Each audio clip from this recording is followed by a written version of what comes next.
आज हम बात करेंगे इरिटेबल बाउल सिंड्रोम की। अगर किसी को लंबे समय से constipation, diarrhoea, stomach pain, colon pain या फिर म्यूकस इन स्टूल है, लंबे समय से कोई एक इंडिविजुअल सिम्टम्स आपको आ रहा है या फिर इन्हीं सिम्टम्स में से कोई ना कोई सिम्टम्स आपको रहता ही है और आपने हर तरीके के टेस्ट करा चुके हैं, क्लोनोस्कोपी, एंडोस्कोपी, अल्ट्रासाउंड और ब्लड इन्वेस्टिगेशन, और सभी की जो रिपोर्ट्स है वो नॉर्मल हैं। अब आप गए अपने डाइटिशियन के पास और आपने अपनी सारी प्रॉब्लम उन्हें बताई।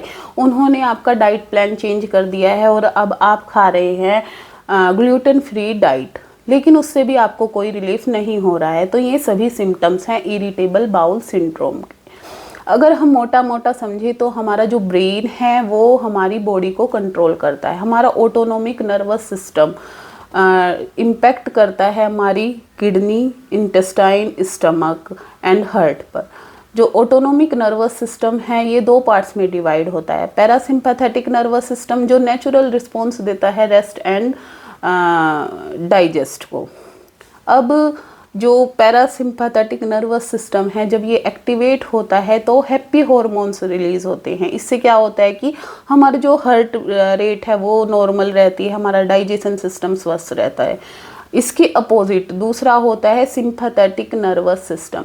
अगर सिंपैथेटिक नर्वस सिस्टम एक्टिवेट है तो स्ट्रेस हॉर्मोन्स रिलीज़ होंगे, इससे हमारी जो हार्ट रेट है वो बढ़ जाएंगी, हमारी डाइजेशन सिस्टम एकदम से पुअर हो जाएगा, एकदम ख़राब हो जाएगा और इससे डायरिया या फिर कॉन्स्टिपेशन, स्टमक पेन, ये सभी प्रॉब्लम होने लग जाएंगी। अब ये तो बात थी कि ये वर्क कैसे करता है, ये होता कैसे है।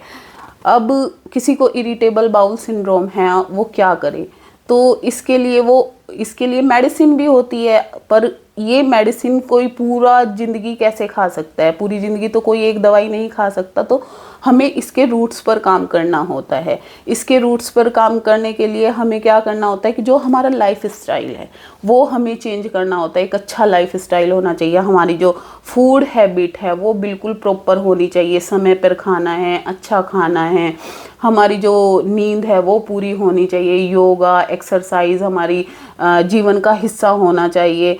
और जो हमारी थॉट प्रोसेस है, थॉट प्रोसेस इसमें बहुत बड़ा काम करता है। अगर हमारा थॉट प्रोसेस पॉजिटिव होगा तो हैप्पी हॉर्मोन्स रिलीज़ होते रहेंगे। अगर हमारा थॉट प्रोसेस ही नेगेटिव होगा तो स्ट्रेस हॉर्मोन्स रिलीज़ होते रहेंगे।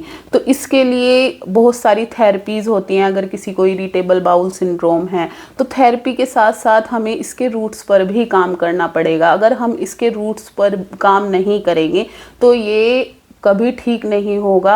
मेडिसिन के साथ साथ ये कंट्रोल किया जा सकता है लेकिन ठीक नहीं किया जा सकता है।